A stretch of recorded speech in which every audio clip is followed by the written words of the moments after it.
when Daniela first asked for somebody to present on training methods, I thought, well, that'll be easy because I've been training for almost 20 years. I've used just about every method out there over the course of this time. And then I started to put it together, and it dawned on me that I was going to present on probably the most controversial issue in dog training that we have. So, yeah. So here we go. So to dive right into that, trainers can look at this, even individuals, but trainers in particular, and a picture like this can, I would say, incite rage in some trainers. There's a lot of emotion in the various training methods, be those positive or negative or whatever. There's a lot of emotion behind that. That said, this gets other trainers. There are trainers that look at the first picture and see a dog that is stressed out, that see training tools that they would never use. There are trainers that look at an image like this and see a dog that maybe isn't thinking or is just blindly following treats, and a trainer that doesn't know how to do anything but throw food at a dog. So both sides of the coin create issues, okay? Ultimately, I think what it boils down to, no matter where you are on it, is that we all do this because we love dogs. I don't know of a single trainer out there that goes out and works with a dog because they want to hurt it or because they want to make a relationship worse or anything like that. Everybody does it because they love dogs. And that goes the same for if you're a trainer or a tech or a groomer or whatever you do. We're all doing this because we love dogs. And so hopefully we can remember that both today and in the future, and use it to have more tolerance and respect. So that kind of out of the way, hopefully. A little bit about me. Like I mentioned, I've been training for about 20 years, which means that when I started training, there was kind of just one method.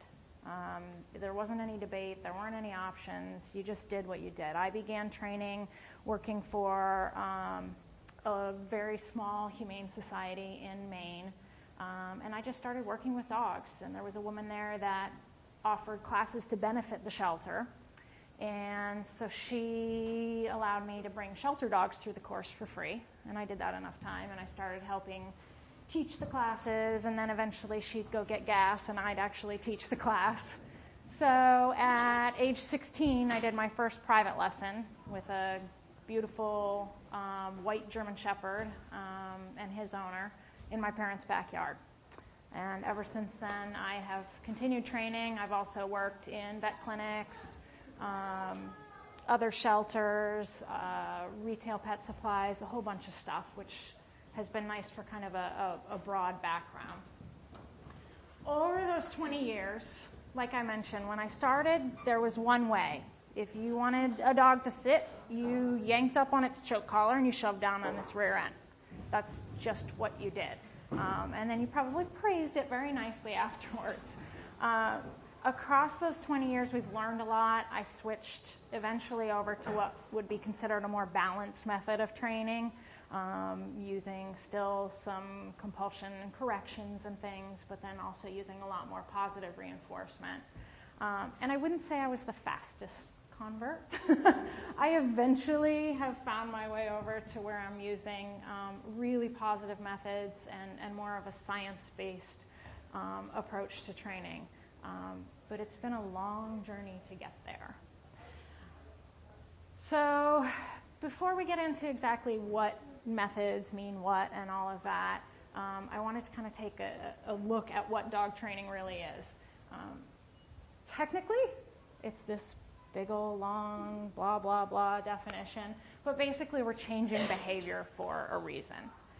Dog training is not a regulated field. It's not like becoming a veterinarian where you have to go to school and you have to get licensed and all of this. That means that there's no oversight. There's nobody that says that you have to use a certain method or that this is wrong or right. And there's just, anybody can do it. I actually pulled this quote from a local Portland trainer who had this on their website, which really kind of goes to show that just anybody, you can literally just say, I'm going to be a dog trainer, and you are. Proud enough of it to put it on their website that way. So when owners or rescues or whoever's looking to find a trainer are looking, it's complicated. It's not easy to figure out, even if you know what training method you want, how to pick a trainer. I went and looked at 4 different websites of various trainers. And this is kind of the way that things get laid out. So trainer A, 10 years experience, specializing in aggression and severe behavior issues, no methods listed. When you really dig into the website, it mentions in other places being a pack leader, getting control, and steering as a training tool. Trainer B, 14 years experience, educated through multiple apprenticeships. Methods described included reward-based training and a focus on managing unwanted behaviors while rewarding appropriate ones, and sometimes uses clickers. Trainer C, over 30 years experience, training methods described as replacing positive behavior for unwanted behavior and using positive behavior modification. Also refers to the importance of pack leadership and using obedience training to solve behavior problems. And trainer D, listing varying backgrounds for different trainers and referring to positive dog training approach, but not listing any specific methods.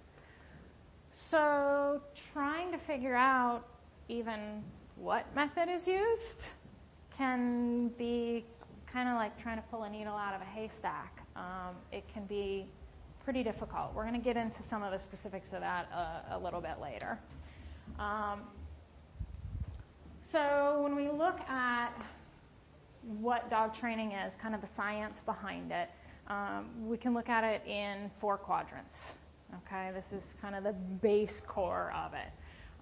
So we can look at increasing behavior, which is the technical aspect of reinforcement, or decreasing behavior. And we can add things or take things away.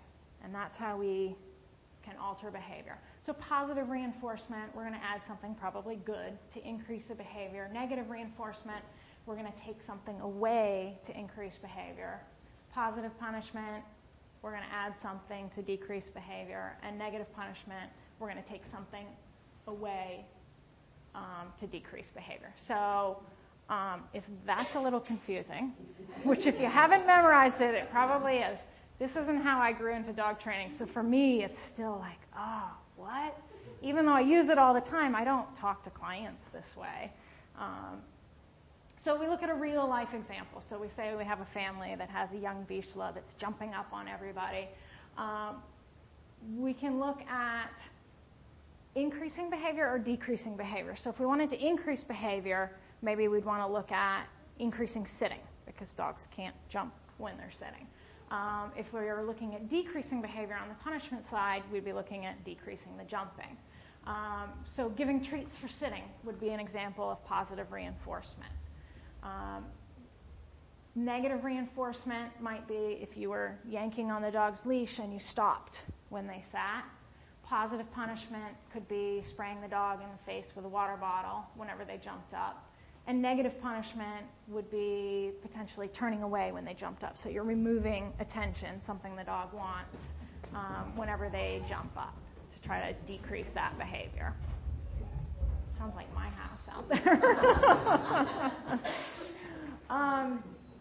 So if we look kind of back at those 4 quadrants, those could be used across the species. That doesn't necessarily have to apply to dogs. It would be the same if you were looking at people, horses, dolphins, a kangaroo. It's the same across. Within dog training, there are a bunch of different, what we would consider methods that we can use. So we're going to look at those. So lure reward is probably on the positive side of things, something that almost everybody in here is familiar with. You just may not know it by that name.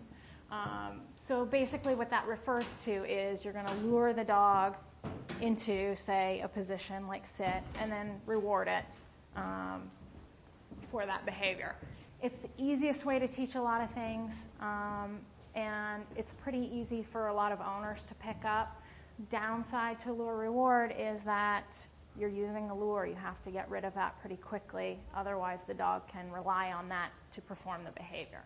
So my dog won't lie down unless I have a treat. There's a problem with lure reward. Okay?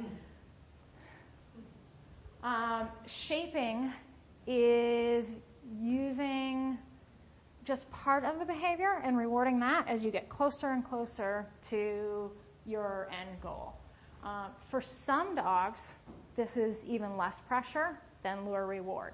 So if we look at an example, if we wanted to teach a dog to touch a target, you might start by rewarding the dog for just turning in the direction of the target, and then reward them for actually looking at the target, then reward them for moving towards the target, and eventually towards touching it. Okay? So you're shaping their behaviors that gets closer and closer to what you want. It can be a really nice way to break down more complex behaviors, and also to teach some behaviors that are hard to lure. So a nice example of that would be training a service dog to turn on a light switch. It can be kind of hard to lure a dog to put its nose on a light switch and move it, but with shaping, it's actually not the most difficult behavior. It does require dogs to think. It's a really cool process to watch. If you watch a dog learning through shaping, it's the one way I think that you really get to kind of see a dog learn. You can watch it happen. For a lot of dogs, that's good. For some dogs, that in itself is really stressful, and so it can be more difficult for some dogs. I think for owners, it takes almost seeing it for them to pick up on. It's not quite as intuitive as lure reward. And you can use it to teach a whole variety of things.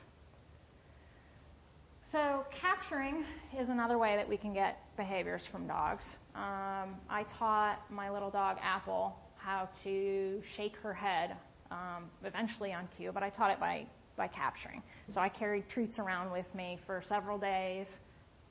May have been longer than that.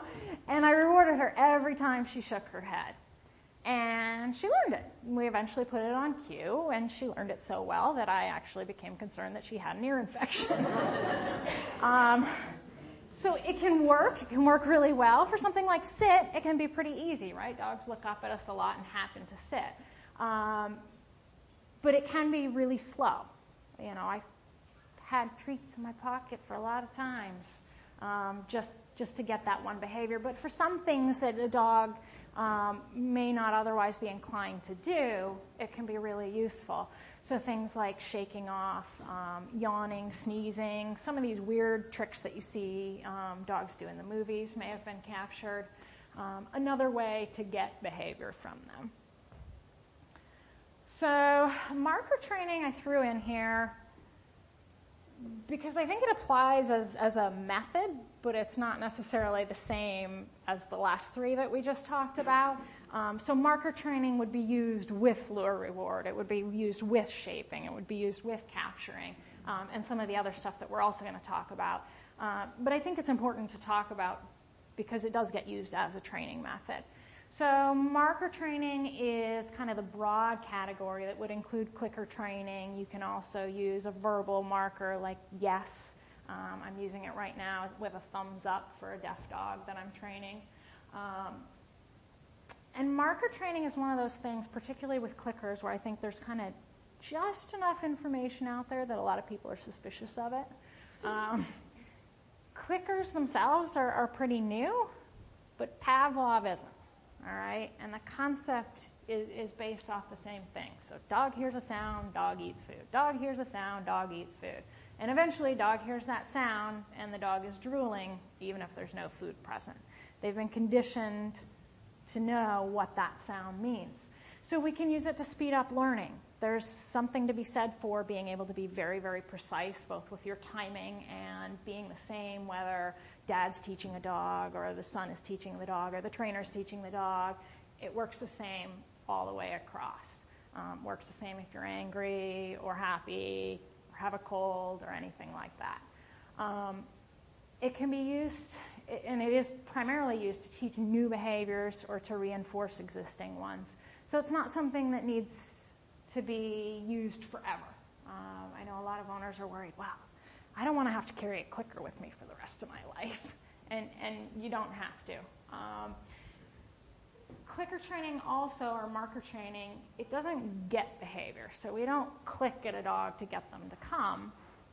The important thing about that is that the dog doesn't get hooked on the clicker. They don't need it to perform because it's never created performance. It's only marked it. Does that make sense? Okay. For some people, though, it's just one more thing. They already have to worry about a leash and treats and whatever else they're using, and it's just too much. So, training with corrections. We're essentially eliminating unwanted behaviors by applying some kind of an aversive. This is a fairly traditional way of teaching, so a lot of owners are familiar with it, and it can be an effective way of teaching. Typically, what will be done with training with corrections is there might be a correction followed with praise when the dog gets it right. So if we think of trying to teach a dog to walk with a loose leash, you might put a choke collar or a prong collar on the dog, and whenever there's a tight leash, give it a tug or a pop. And so they're getting a correction for the behavior that we don't want, so we hopefully get that loose leash, that they learn that. The downside to that is that maybe the dog associates that collar pop with the tight leash, but there's that chance that instead they'll associate it with the other dog that was walking by, or with a person that they saw, or something that we don't intend for them to associate it with. It can also increase aggression. So if a dog is, say, behaving aggressively and we apply a correction, that can increase aggression. And it's, by definition, I think, not as dog-friendly. I think a lot of debate ensues as to how aversive a shock collar is. But if you're using it to correct behavior in this way, by nature, it has to be aversive in order to be used as a correction. So I think, by definition, it's not as dog-friendly. And then in order to be effective, the timing has to be perfect, and the level of the aversive has to be just right as well. There we go, compulsion. So compulsion is really similar to corrections, probably even throw them into the same boat. Compulsion is using force, intimidation, something like that to train. So an example of that would be, like I talked about, teaching that sit, of pulling up on the collar and pushing down on the rear end. It's not optional. We're teaching it by forcing the dog into a position. Okay? It's a more traditional method of training, so a lot of owners are used to it. If they have a new dog, their last dog, they probably trained this way, because in the lifespan of a dog is how training methods have changes in those options. Similar potential consequences as training with corrections, that you can have unintended things happen, and not great for younger dogs, shy dogs, nervous dogs, fearful dogs. There's a reason that we used to say your dog can't come to training until they're 6 months old. It's because these were the training methods and they didn't work very well for puppies.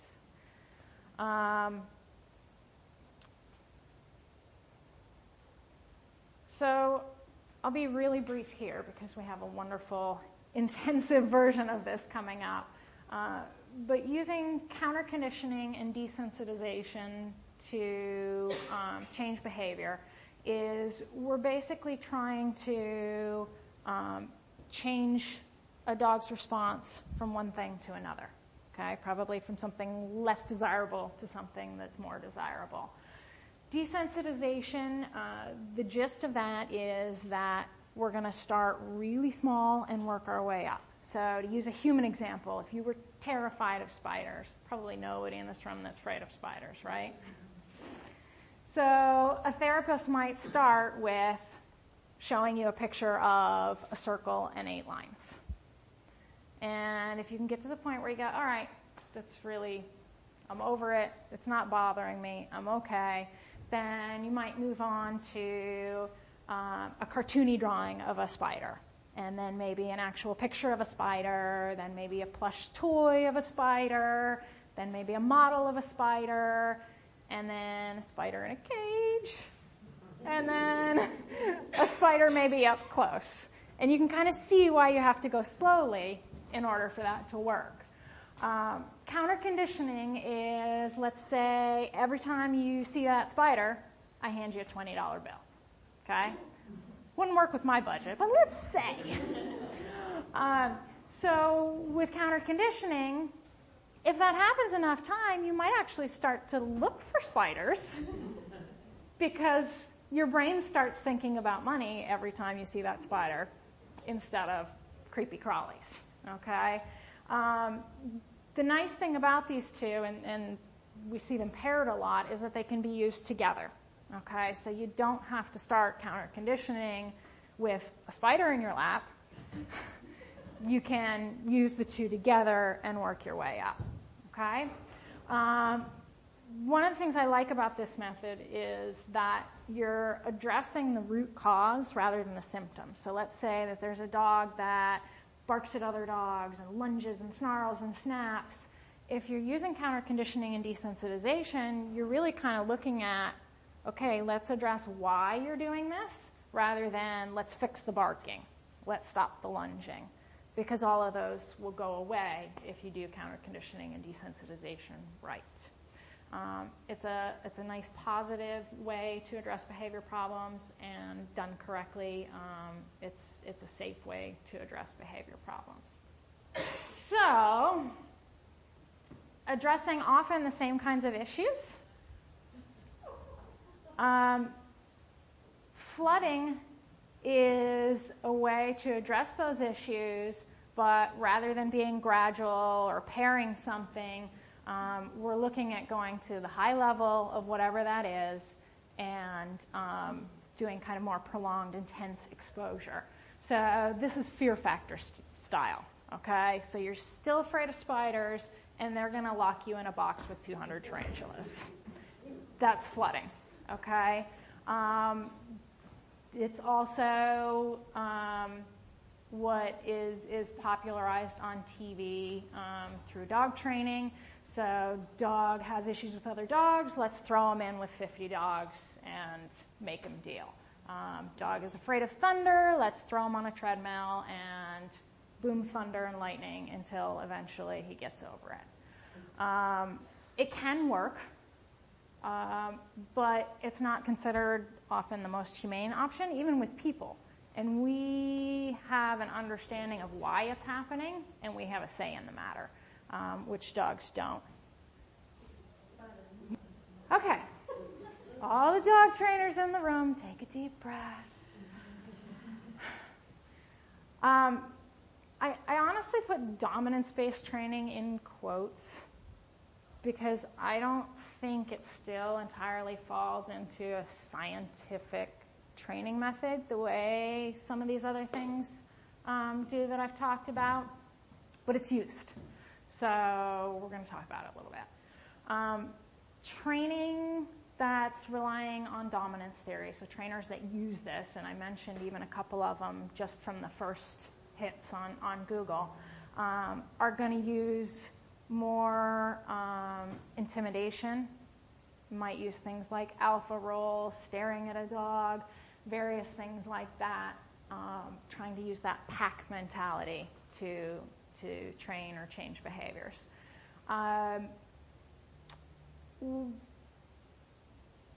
Dominance theory is kind of what modern dog training was built upon, but we've learned a lot since then. The studies that this was based on, we've now figured out are fairly flawed.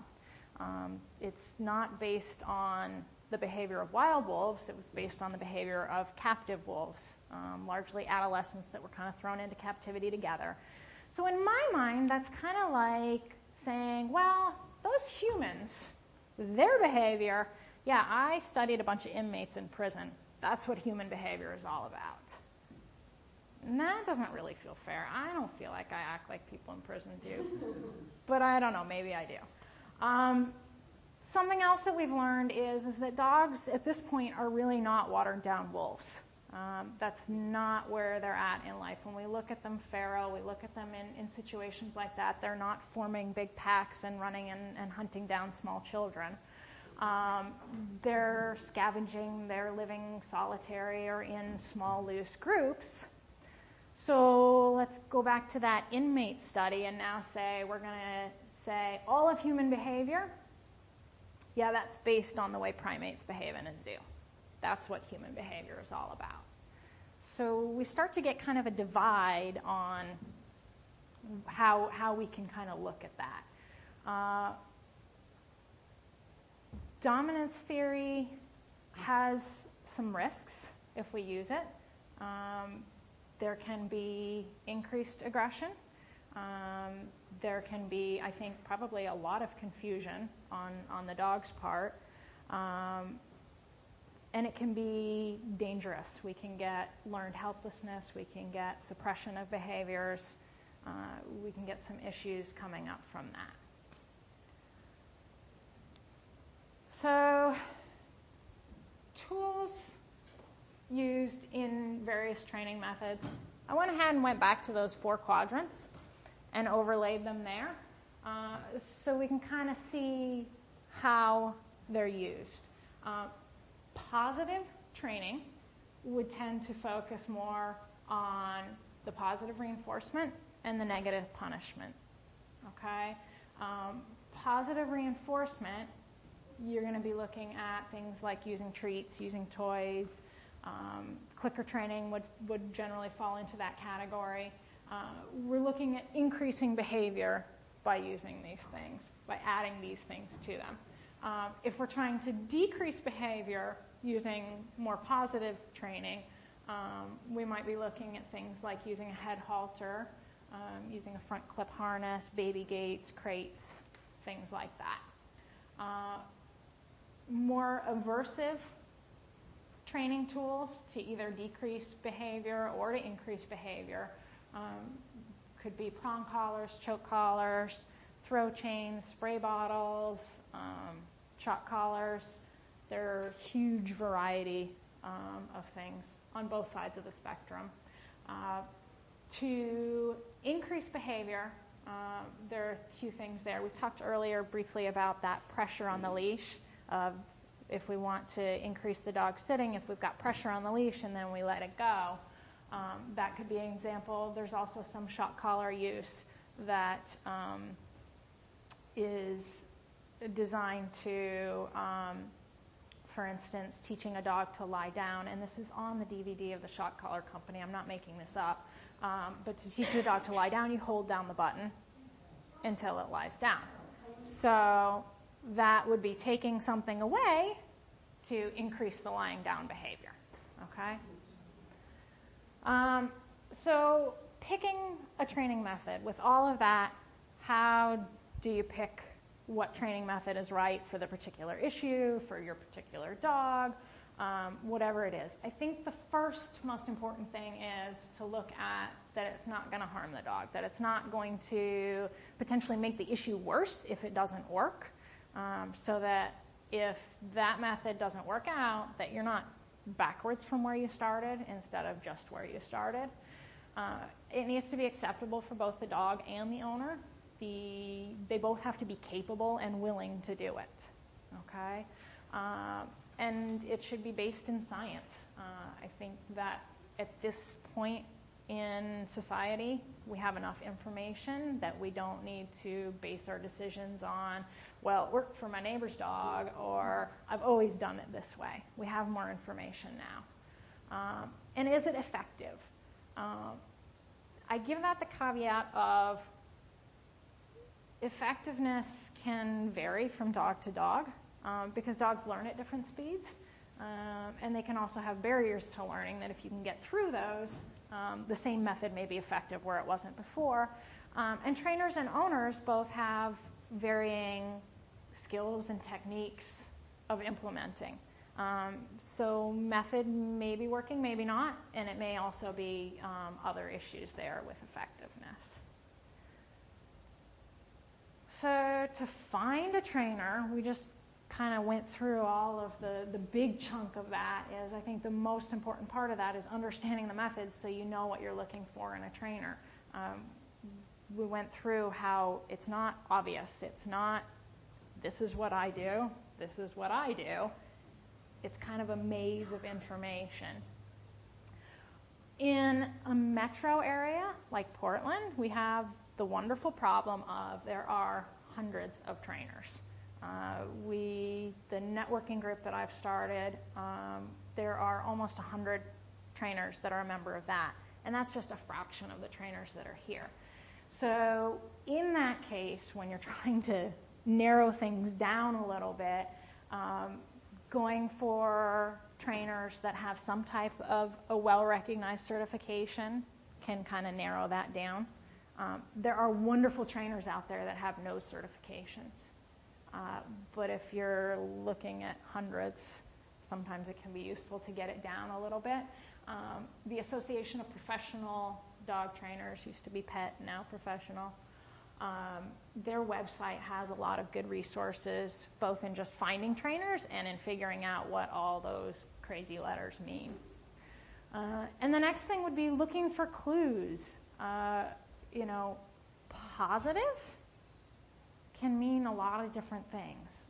And I think when you're looking at a trainer's website or talking to them, it has to go beyond just, yes, I'm positive.